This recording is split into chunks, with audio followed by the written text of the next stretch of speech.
Asivuleleni singene kanti ngoku singena kwiyure yethu yokugqibela yenkqubo namhlanje.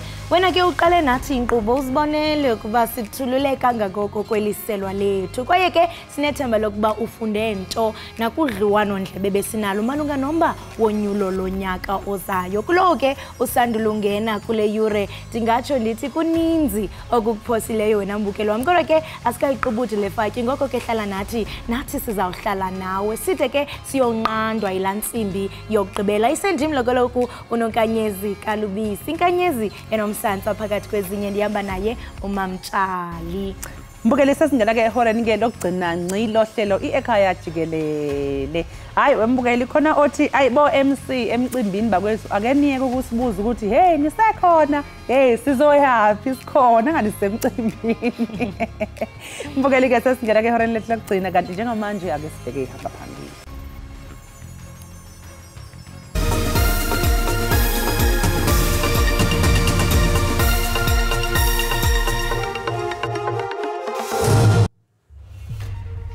Sifikelela esiphelweni namhlanje isivumelwano sethutyana sokubeka phantsi izikalo kwimfazwe egquba phakathi kwelizwe lakwaSirayeli neHamas.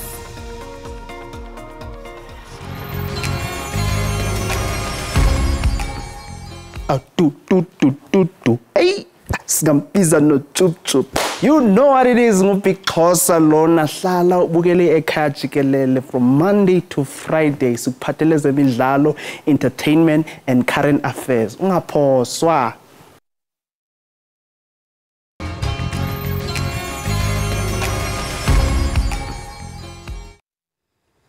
Sifikelele esiphelweni namhlanje isivumelwano sethutyana sokubeka phantsi izikalo kwimfazwe egquba phakathi kwelizwe lakwaSirayeli kunye neHamas. Nekulindeleke sinwenwiswe kusenjalo umbutho wesisa iRed Cross qinisekisile ngokukhululwa kweqela lesithathu kuthinjo lwaseGaza. iHamas ikhulule amaSirayeli ali-16, isithathu sabemi baseThailand nomntu omnye ongowaseRussia. Kanti ngosuku lwesithathu iSirayeli iphinde yakhulula abemi basePalestina abayi-39 phantsi kwesi sivumelwano sexeshana.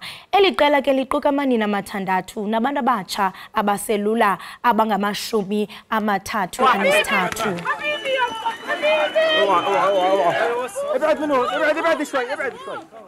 Ukucisha kongakagesi kulindeleke ukuthi kuhlale esigabeni sesithathu nesesine kuze kube impela sonto.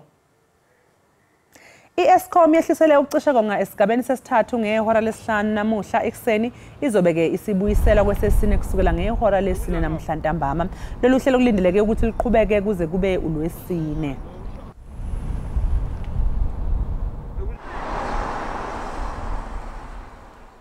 Umphathiswa wezothutho uSindisiwe Chikunga uphehlelele iphulo lokhuseleko ezindleleni lwexesha leholide.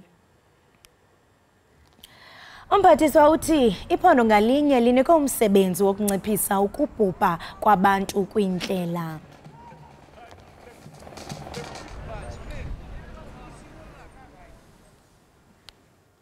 Uhulumeni wase-Eastern Cape uhlele ukusebenzisa isigidi samarandi entabankulu ngaphansi kweyinhlelo zokuvuselelwa kwamadolobha amancane kulesi sifundazwe. Undunankulu Oscar Mabuyane uthi lolu hlelo lukhombisa ukuthela izithelo ezinhle malungana nokusimamisa umnotho eyindaweni ezisemakhaya.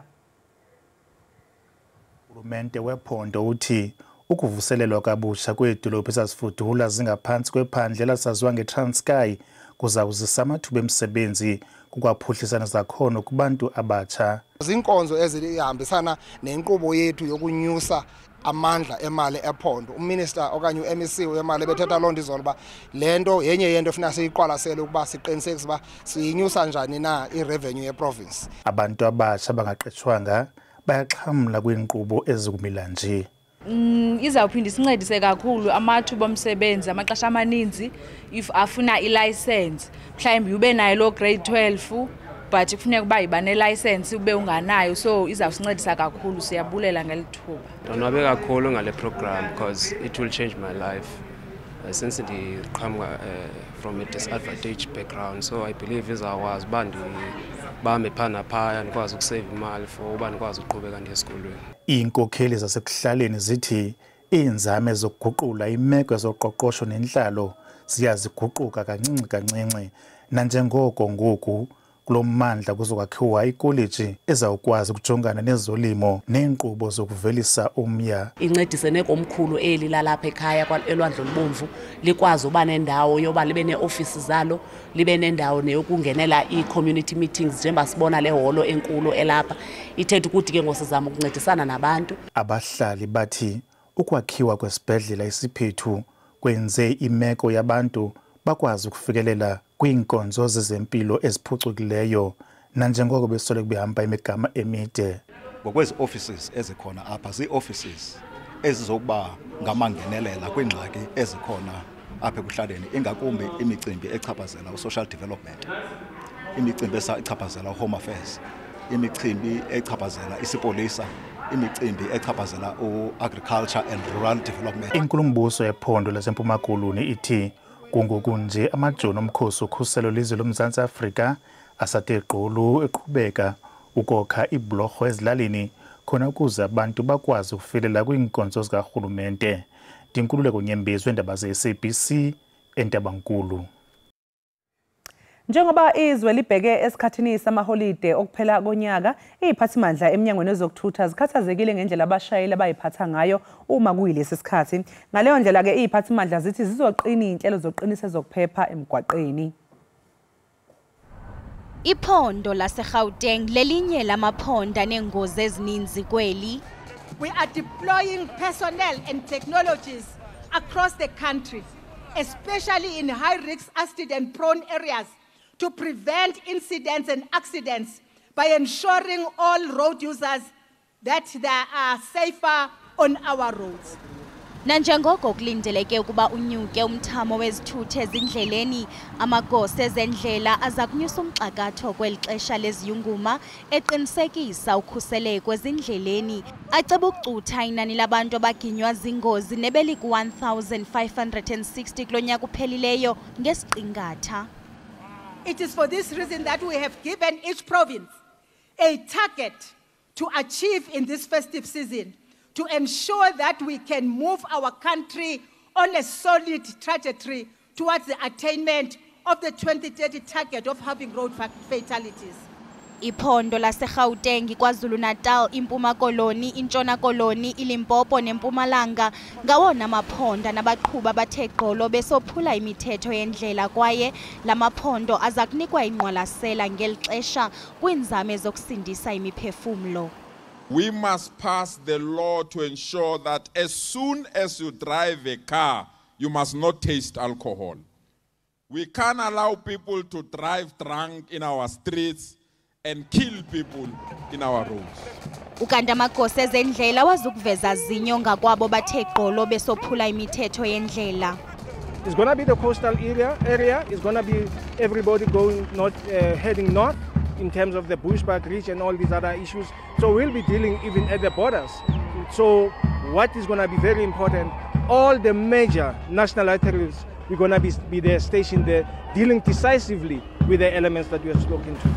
Kulo nyaka uphelileyo ingozi zendlela ngexesha leziyunguma zeChristmas zehle zisuka ku-1,395 zayo kutsho ku-1,299 ngelixa inani labantu abaphulukene nemiphefumlo yabo ezindleleni lehle lisuka ku-1,808 layo kutsho ku-1,560 kungoku nje kwenziwa inzame zokucutha ngesiqingatha elinani. Abaholi bamazwe ahlukahlukene emhlabeni kulindeleke ukuthi bayohlanganisa amakhanda e-United Arab Emirates emaphethelweni alenyanga lapho ke imbukeli bezobe bebhunga khona phela ngomthelela uguquguquka kwesimo sezulu emhlabeni. Ilizwekazi iAfrika lithe gqolo ukuzijula ijacu ekuqobisaneni nokuguquguquka kwemozulu kunjalo lisaxhoxeka. Umongameli weli uCyril Ramaphosa uza kuba eyinxalenye yenkokheli zamazwe kwingqungquthela yokuguquguquka kwemozulu eza kubanjelwa e-United Arab Emirates. Umba otshisa ibunzi wenkxaso-mali kumazwe atsala nzima athwaxwela uguquguquko lwemozulu obizwa njenge-Loss and Damage Fund woba ngumongo weengxoxo. Abaphathiswa abanoxanduva ngokusingqongileyo banqobanise inhloko eAbu Dhabi nalapho baze nesisombululo esiza kuqinisekisa ukuba kunegqiza eliza kujongana namanyathelo ale nkxaso-mali aza kuza nenguqu. Compensation for loss and damage is necessary, but equally important is prevention and financing for adaptation so that we can build climate resilience. Unobhala Jikelele wembumba yamazwe uAntonio Guterres uphokoze imbilini yakhe ngonyawo lonwabo kumanyathelo okuqobisana nokuguquguquka kwemozulu. The crucial aspect is the addiction to fossil fuels. So it's time to establish a clear phase down with a time limit. Ifuthe lelixa lesitshingitshane kummandla ongezantsi kwe-equator sele lisondele ngokukhawuleza. Amazwe angezantsi ayazilungiselela kwiimvula ezimandla ezivame ukukhokelela kwizikhukhula, enye yezimo zezulu ezayanyaniswa nokuguquguquka kwemozulu.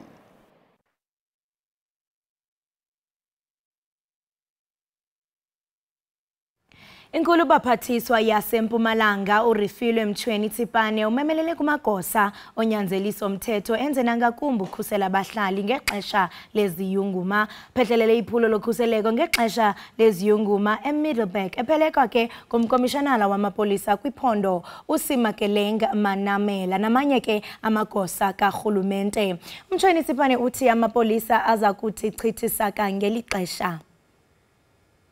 Nanjengoko unyaka ugekelela ekupheleni aza kuthanda kubonakala ndawo zonke amagosa onyanzeliso mthetho. Okungokutsho kwenkulu baphathiswa yaseMpumalanga uRifilwe Mchweni Tsipane uthi bakwenza oku kugcina inkuseleko yakhe wonke ubani kuquka abakhenkethi ukwatyityembisele umnwe izaphula imthetho ezindleleni. We want to caution all our road users that we will be all over our roads. We've got about 11,170 policemen and women who are ready to take it up in our street to make sure that they protect our road users. Abahlali balamkele eliphulo. Thank you very much for this operation this occasion that is operating today. We are very much happy.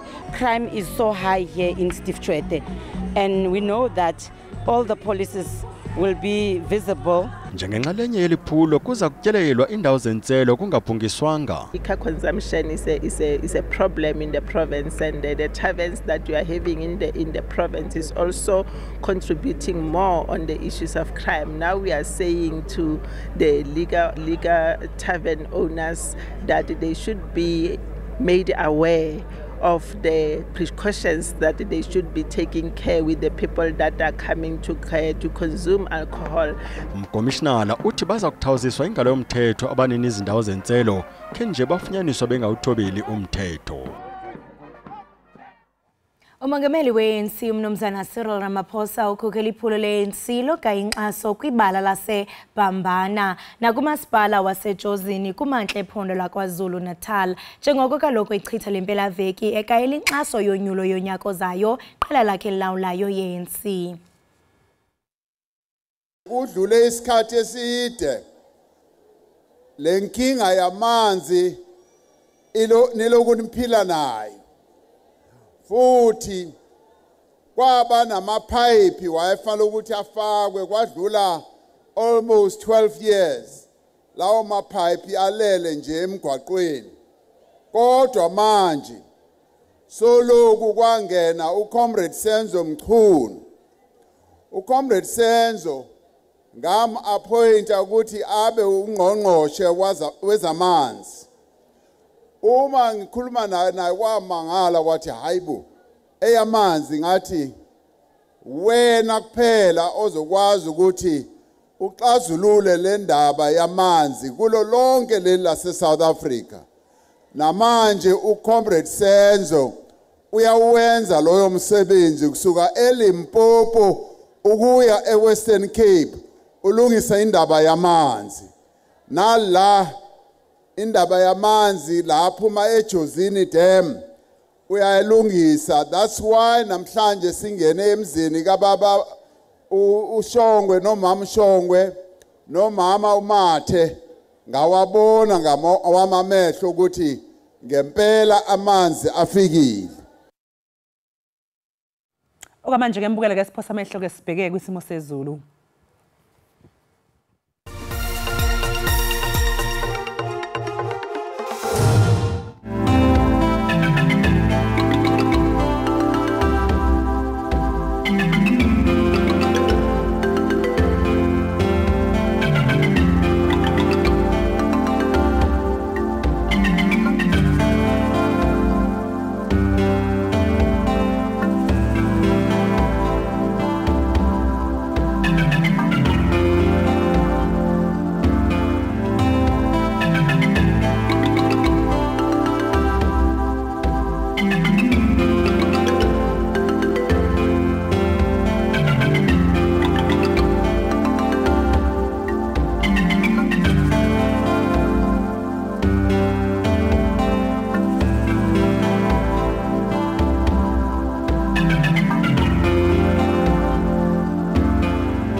Siphinde sikwamukele mbukeli lapha ekhaya Jikelele. Sibonga kakhulu ukuthi usahlanganyele kanye nathi kusukela ekseni ngehora lesithupha kuze kube manje. Awuqhambukeli uyasithanda futhi nathi ke sikuthanda kakhulu. Bakholi njengamanje sekuyisikhathi ukuthi ke singene kuma trends. Ewe injalo mbukeli singena kuma trends. Apho kaloku mbukeli sijonge eziphala phambili kumakhasi onxibelelwano X.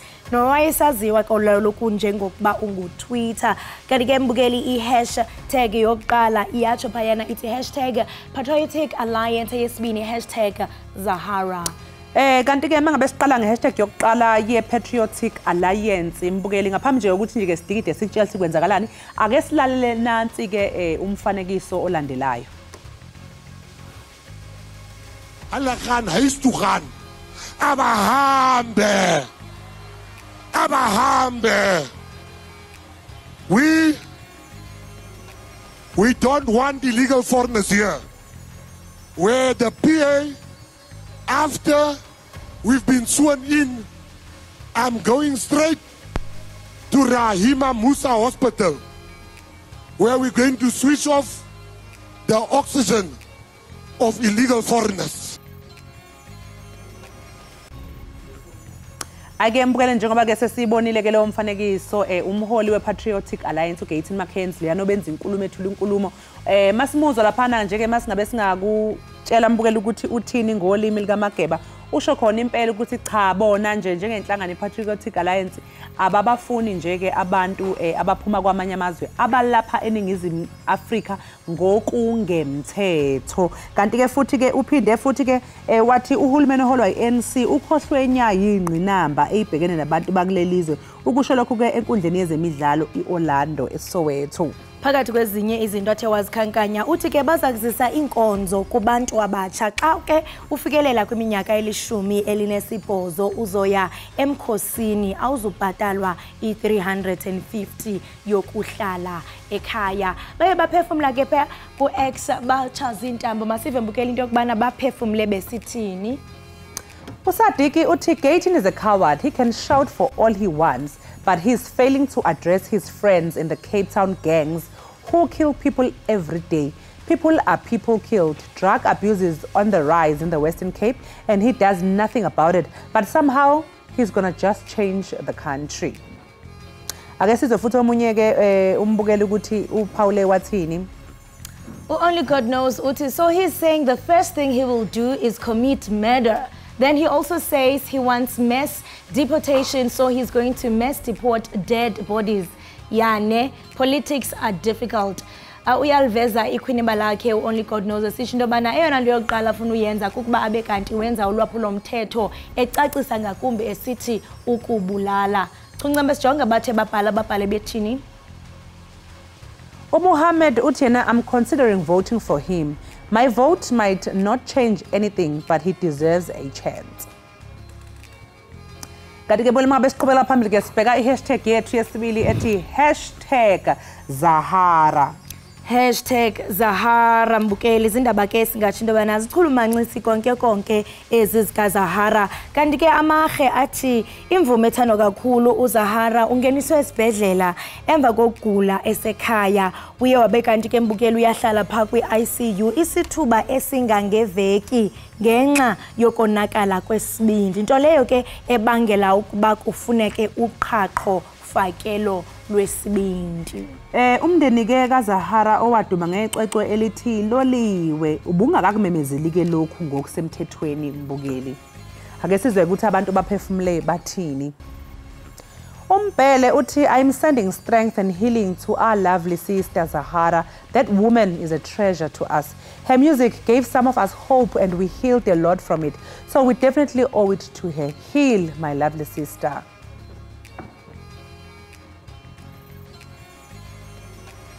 Kanti uMonwabisi Mbonda naye ke uye wahlomla esithi I pray Zahara gets well soon. She still needs to give us more beautiful albums. Uyatsho naye thandaza ezeka mzekweni into yokubana uyathandaza uba angaphila. Kwaye ke uthi usalindele kulukhulu kuye ingakumbi kaloku ezawusinukiza umculo omnandi. Chucembe sijonge uthe ubhale wathini.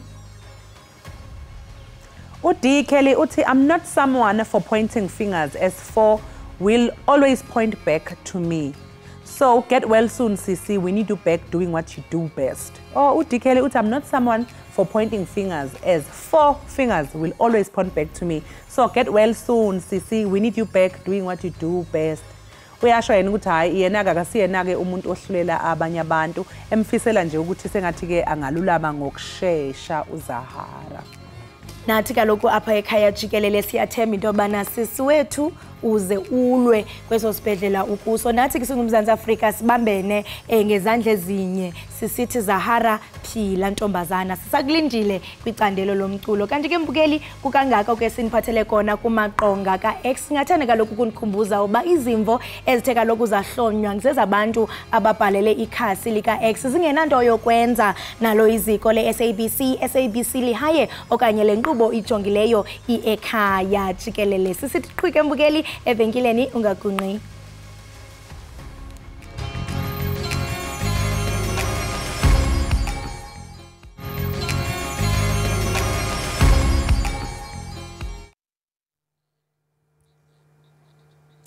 Siphinde ke sikwamukele Mbukeli lapha ekhaya Jikelele. Sibonge kakhulu ngokuthi uhlanganyele kanye nathi. Siphinde futhi phela Mbukeli sikhumbuze ukuthi ke siyatholakala lapha ku SABC Plus. Wena nje okwakho ukuthi udownload i-app ethi SABC Plus. Mangabe usudownloadile Mbukeli uzobona lapha na kuyavela ko SABC 1, SABC 2, SABC 3. Uzabe usumbona lapha phansi uSABC lihaye. Ilapha ke esikhona thina si ekhaya Jikelele. Kanti siyabonga kakhulu kunina ke babukeli enisibuka ku SABC lihaye. Kanti mangabe siqhubekela phambili ke nezindaba esiniphathela zona ngokophiko lwezempilo lenhlangano yezizwe i-World Health Organization, abantu abayigidi eziyi-15 emhlabeni wonke baphathwa isifo sohlangothi minyaka yonke. Emhlabeni Jikelele isifo sohlangothi Mbukeli siyimbangela yesibili yokufa futhi siyimbangela yesithathu yokukhubazeka. Ucwaningo kweliphinde luveze ukuthi ke lapha eNingizimu Afrika isifo ke senhliziyo kanye nesifo sohlangothi izona zifo ezihamba phambili phakathi kweqoqo lwezifo ezingathathelani. Lokhu kuhlanganisa izifo ezifana nesifo sikashukela kanye nomdlavuza. Ukuxoxa ke kabanzi ngalokhu njengamanje sixhumana nodokotela wezinso kanye nezifo ezingathathelani udokotela uDimakatso Makwela. Dr. Dimakatso sikubingelela sikwamukela ekhaya Jikelele. Ngibingelela khashini nababukeli ekhaya. Thank you for the opportunity. Sibonge kakhulu nathi Dr. Dimakatso. Ungasichazela nje mhlawumbe ukuthi yini ebangela isifo sohlangothi futhi ke ingabe zikhona yini indlela zokuthi ke sivimbeleke? So yabo isifo senhlangothi senziwa ukuthi ubuchopho part of ubuchopho ungathola igazi lokho kungenziwa ukuthi kune clot eyavimba igazi ukuthi lihambe ngaphakathi komthambo wegazi okanye umthambo loyo uye waqhuma igazi lachitheka ngaphakathi kobuchopho. So ubuchopho buyadingeka ukuthi kube khona igazi elokhu lifika kubona liletha i-oxygen futhi nokudla kwayo ishukela. If kune block igazi lingakwazi ukuhamba kahle lobo buchopho buyogcina sebufile benza lento yokuthi kufe ihlangothi i-stroke. So izinto ezenza ukuthi into enjalo ibe khona ukuthi kube mhlambe i-high blood pressure eyenza ukuthi iyayimosha imithambo yegazi, isifo seshukela, isifo se-cholesterol ephezulu nezinye izifo kanjalo njalo. So isifo se-stroke or ukufa ihlangothi isifo esidalwa ezinye izifo. So lokho kusitshela ukuthi mawenza ukuthi ucontrola lezinye izifo prevent, and the stroke is completely preventable. Isifo esingapreventeka uma abantu banekekela lezi ezinye izifo. Dr. Ngiyakuzwa lapha uma ngabe ubalula i-high blood pressure kanjalo ke nokuchitheka kwegazi ebuchopheni. Mhlawumbe ngiyazi ukuthi kunesimo omama bayithwele abaye basithole mhlawumbe i-blood pressure boma iphezulu kakhulu esibizwa ngokuthi pre-eclampsia. Mhlawumbe nazo lapho ama cases lapho esiyesibone khona mhlawumbe umama egcine esedlule emhlabeni. Ngabe kusuke kuyisi isizathu sokuchitheka kwegazi ebuchopheni? Yeah, leyo yezinye izizathu ezingayenzeka or a result of ukuba nayo i-preeclampsia. So ukuchitheka kwegazi kwenziwa ukuthi umthambo lona ube ne-pressure eningi, so ugcina so uchuma. Sometimes umthambo ungachuma because bokune part of lowo mthambo o-weak iyenziwa kube nento efana ngathi ibhaluni ibizwa i-aneurysm. So i-aneurysm mayikhona nayo futhi yenza ukuthi that part yobuchopho ibe weak, and then my weak ingahle ichume easily. So high blood pressure, preeclampsia or ama aneurysm kanjalo ayenza umthambo wegazi ube weak ugcine so uchuma. Manje Dr. mhlawumpeni indaba mhlawumbe zo stress uma ngabe mhlawumbe usunokhwantela loluphezulu kakhulu usu stressed kakhulu mhlawumbe nakho ngiyengizwe ngathi kuthiwa nakho kuyalidela ekutheni ena ugcina usushawa i-stroke ngenxa yokuthi ena kune pressure. Yebo kunjalo i-stress prolonged sithatha isikhathi eside ukuthi si usehlise siyayenza ukuthi umzimba ulokhu ukhipha ku-adrenaline namanye ama-hormones anjalo akhuphula i-blood pressure. So i-stress for a long period esingacontroleki siyayenza ukuthi umuntu abe ne-high blood pressure, and high blood pressure iyo then eyenza ukuthi kube nezifo zenhliziyo kube nalezi zobo-stroke kanjalo njalo. Phambilini Dr. siyazi ukuthi ena isifo sohlangothi besidlange kakhulu ke ebantwini asebekhulile. Nokho ke imbiko yakamuvi ikhombisa ukuthi lesi sifo sesiyanda ngisho nasebantwini ke abasebasha. Ngabe mhlawumbe sijwayele ukuthi sihlasele abantu abangakanani ngokweminyaka nanokuthi yini imbangela ukuthi sesibona udaba oluningi ukuthi sekuyakwazi ukuthi nabantu abasha nabo abaningi bachaphazeleke lesi sifo.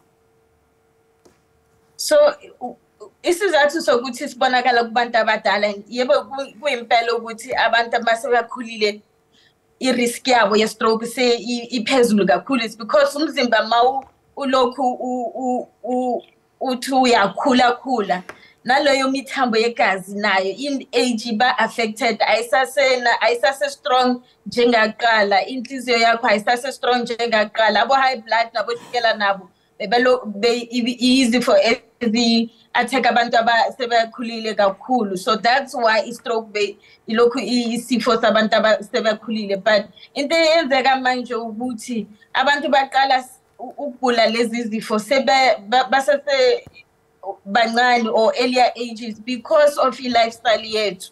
So ilento yokukhula nokuthi into ebizwa biological age ayisafani nakudala because i-lifestyle yethu ukuthi sidla kanjani, si exercise kangakanani, or siphila impilo enjani, impilo yamanje ine-stress esikhulu. I-stress like siceda uku-explain ukuthi siyayenza ukuthi umuntu abe na-high blood nezifo zenhliziyo kanjalo. So imizimba yethu biologically ayifani nakudala. Kuyenzeka ukuthi umuntu bathi chronological age yokuthi uzalwe nini ithi una 20, but biologically umhlola lo muntu ucheck umzimba wakhe ukuthi unjani ulingana nomuntu ona 40 because i-aging yakhona iyashesha ayisafani nakudala. That's why lezi zinto sezenzeka kwabantu abasase bancane than in the past. So what we are seeing into sibona manje ukuthi nalento yokuthi kune stress esiningi, kune high blood pressure because of lifestyle yethu, ukuphuza kakhulu nayo kuyayidamage imithambo yegazi, alcohol eningi, and ilezi zinto ezenza ukuthi manje sekuyabonakala ukuthi nabantu ama-ages below 40 nabo sebeyaqala ukuthi babe nokufa kwenhliziyo in more than in the past. Dr. Kaningi-ke abantu abasinde kulesi sifo sohlangothi kuye kuthiwe basengcupheni futhi ukuthi baphinde bahlaselwe lesi sifo. Ngabe yini kokubangela lokho? So isifo senhlangothi njengoba ngicela ukusho siyenziwa sidalwa ukuthi kunenkinga lana emzimbeni, kunesinye esifo esidala lokho yakokufa kwenhlangothi. So masiqala sikuphatha siyatshela ukuthi umzimba unenkinga, kumele iyathendwe leyo nkinga, and if aysolve yaleya nkinga izophinda futhi ilokhu iyenza lesi sifo over and over again. So if i-high blood pressure yakho iyayenza ukuthi idamage imithambo yegazi, ushaywe isifo sehlangothi, ingatreatwa futhi izophinda iyenza futhi. If kunenkinga yenhliziyo, sometimes ibe ukuthi inhliziyo ayishayi kahle or lama-valves wenhliziyo ayayenza ukuthi igazi lilokhu lihlala lapho liyayenza ama-clots ngaphakathi. If that problem ayisolve izophinda futhi kuphinda, and umuntu oqeda ukuhlaselwa yilesi sifo i-risk yakhe iyakhuphuka kakhulu than umuntu ongazange abe naso i-stroke. So i-stroke masiceda ukwenzeka kunezinto eziningi ezimele ziyenziwe ukuthi ama-test ukwazi ukuthi why lesi sifo sihlasele lo muntu, siphinde futhi sitreat isizathu sokuthi why sibe khona isifo sokufa inhlangothi ekuqaleni. So isifo lesi sidalwa ezinye izifo, and unless silokhu sifuna lana emzimbeni ukuthi yini isizathu ngama-test esibhedlela, sizophinda silokhu siphinda umuntu oyi-one. Dr. nje sesofikele ngasemaphethelweni engxoxo yethu, engabe mhlawumpe-ke iziphi izinto ezingenziwa ngabantu nje abantu ungabaqwashisa kanjani ukuthi mhlawumpe yinto kufuneke bayenze ukuze bagweme ukuthi lesi sifo sigcine sesibathola? So obalekile ukuthi abantu balokhu bahlola impilo, lento yokuthi umuntu athi ngihlasela isifo sokufihla ngotheni angizange kule empilweni yami yonke, akusiyiqiniso. Njengoba siceda ukusho kunelezi izifo ezizokwenza ukuthi i-risk yakho ye-stroke ikhuphuke. If awuhlolwa awuzukwazi ukuthi une-high blood pressure because ziyayenza umonakalo lezi zifo zithulile ungazi ukuthi uyagula. I-high blood pressure, isifo seshukela, i-HIV nayo, sorry, it's one of the reasons why abantu bathola ama-stroke basasebancane. If awuhloli i-HIV iyakwazi ukuthi ihlale iminyaka 10 years and above ungazi ukuthi kunenkinga lana emzimbeni. So unless uhamba i-clinic or ku-general practitioner wakho ulokhu uhlole at least once a year, uwenza ama-test, ucheck ishukela, ucheck u-high blood, ucheck i-HIV, ucheck ukuthi yonke into isahamba kahle, ungalokhu uthi mina angiguli anginasizathu sokuya ku-clinic or kuya ku-doctor, then lezi zifo zizolokhu zihlasela abantu because le ezidala lezi zifo zithulile, ziyenza umonakalo zithulile. Umuntu sekayithola analysis sifo sokufihla ngothi abengazi ukuthi kunenkinga enye lana emzimbeni. Udokotela uDimakazi sibonga kakhulu ngesikhathi sakho. Ngiyabonga nami.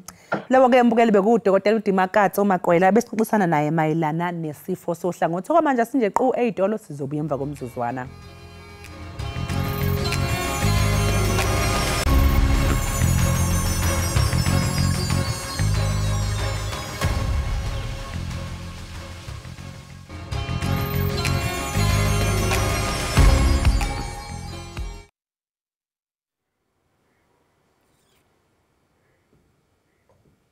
Enkosi kakhulu mbukeli ngokuhlala nathi sasibukele apha ekhaya jikelele kanti ngoku siphonononga incwadi ethi I was raped but I came out free. Umbali ke wase Mount Elif emaXesibeni uZisanda Nkonkweni ubalisa ngamava wakhe abuhlungu okuxhatshazwa ngokwesondo izihlandlo ezithathu ezahlukeneyo ukoyisa umceli mngeni onzima wokumane ecinga ngeziziganeko zibhlungu kangaka wafumanisa ngempiliso emandla elusiba nephepha elibalike lichukumisayo alipheleli nje ekubaliseni ngenhlungu kodwa likwathetha ngamanyathelo axabisekileyo okuphilisa nanika ithemba ngekamva eliqaqambileyo ukhona ke apha mbukeli siza kuncokola naye sive banzi ngale ncwadi athe wayibhala sisanda masikubulise sikwamkela enkqubeni Molensi sinjani siyaphila enkosi ndiyaqonda bana usuke emaXesibeni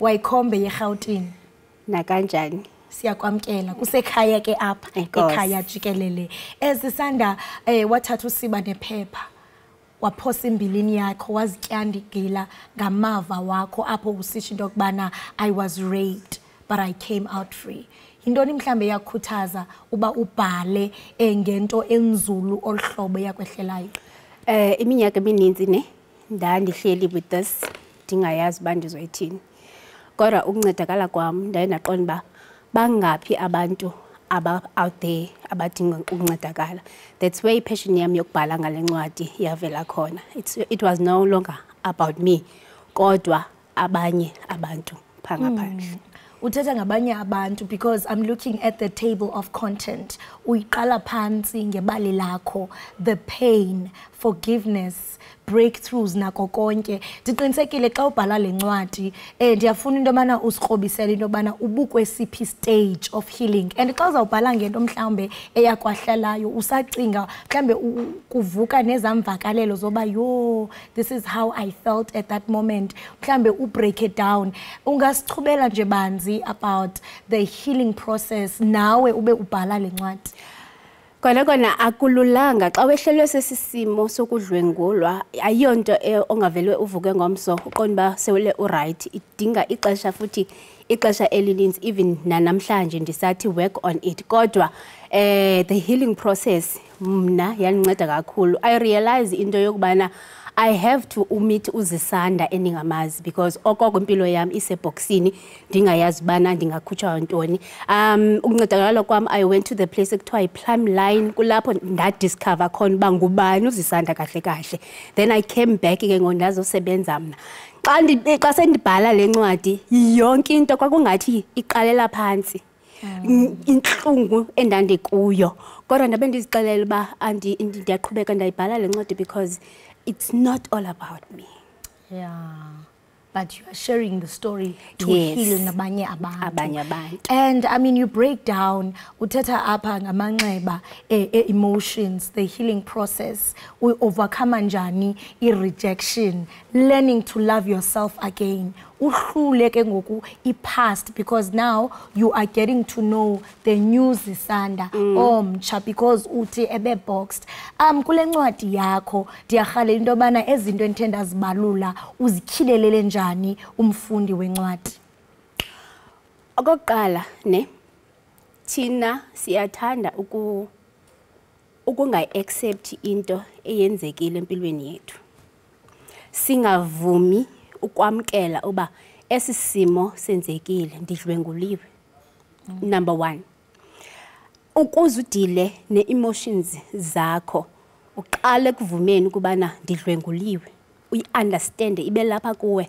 le nto uthi xa uzijonge emireni uthi ndidlwenguliwe then uzokwazi ke ngoku ukudila ne-emotions ngoba seluzixelele vele uba ndidlwenguliwe those days ezithi wena wadlwengulwa vele uyayazi loo nto uyakwazi ukumelana nayo uthi ewe ndingulo odlwenguliweyo izithi xa zifika ii-emotions zakho ukwazi ukuzicontrola ngendlela oyi-understandayo uba imeko ikanje ukwazi ke ngokukudila nawo ii-emotions zam mna every day ekuseni nanamhlanje I wake up ndizijonge emireni ndithethe nam ngoba kunyanzelekile ukuba ndithethe nam ngenxa yokubana ndisadila nam uthi usadila nawe and I mean ukhankanya izinto ezibaluleke kakhulu lokuba umuntu i-step sokuqala kukwamkela into okubana ndidlunguliwe uzijonge esipilini uzixelele into obana isimo nasi ndijongene naso ukuze ube ukanti uyaphambile.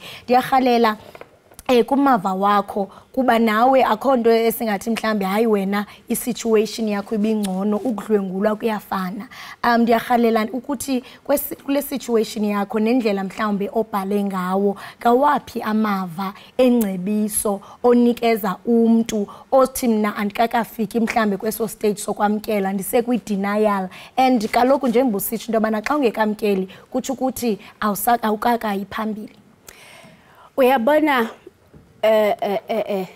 apha empilweni ne ifuna xa ngaba ufuna uncedakala wena ne iba ngumuntu ozaziyo uba ndifuna uncedakala ke ngoko. If awuzazi ukubana ufuna uncedakala ufuna ukuphuma kwesisimo sinalento ke thina ke bantu abango osisi xa sidlwenguliweyo sibe nalanto yokuzikhondema ukubana it was our fault. Now ufuneke uzazi ba ufuna ukuphuma kwesisimo okuso. Mina ndandingathi ndiligeza because ndandifuna iburden iphume kuwo. Thetha ngesimo odlule kuso. Kukhona lento ke kudla ngokuthiwa kuyo asuthetha ngesimo sakho. Mna ndiyiproof yokubana makuthethwe ngezimo umuntu adlula kuzo. Inceda ekuthinini ukwazi ukukhupha imbilini yakho obhekana nayo. Ukwazi futhi ukuncedakala because you might never know. I was going around town. Did you know I was raped? You know I was raped. Ndadlwengulwa mna ngabantu abathathu. Kanjani because into yayikum and ndandingafuni ukubana i-society ive ngabanye abantu. Ndandifuna iqale kum. That is why ke ngoku ndandihamba around ngoba ndandifuna uncedakala umphefumlo wami. Profound, really powerful. And oludliwano ndlebe sinalo xa vele siqaphela i-16 days of activism against gender-based violence. Umxholo walonyaka uyatsho wena zisandi into yokubana accelerating actions to end gender-based violence and femicide, leaving no one behind. Kodwa kuyabonakala into yokubana kule process yokulwa ne-GBV kusekhona abaselele ngasemva. Uye wathetha zisanda ngento yokubana funeke uxole i-forgiveness. So uforgiva njani when justice is not served? Because ufumanisa into yobana ukwesi stage but naba babantu abakwenze ezi zinto basaphila ngaphandle. How do you get to the stage of forgiveness? And now that siphawula i-16 days zeziphi mhlambe izinto obonakala okanye ocebisa into yobana urhulumente angazinyusela ikawusi? Maske siqale apha sisi ndidlwengulwe mna zi-cousin brothers zami ezethu abasendlini ne ndiya kule nto ye-forgiveness. Today I'm serving them ukutya because ndixolile. You need to forgive wena kuqala ne. Yes, government singatsho sithi they must fight. If you don't fight for uwena, there will never be justice. Ne what I can say mna ingase kungafikelela to that level where i-perpetrator selibanjiwe ke ngoku mayingaphumi bethunana ne because that's what brings us back.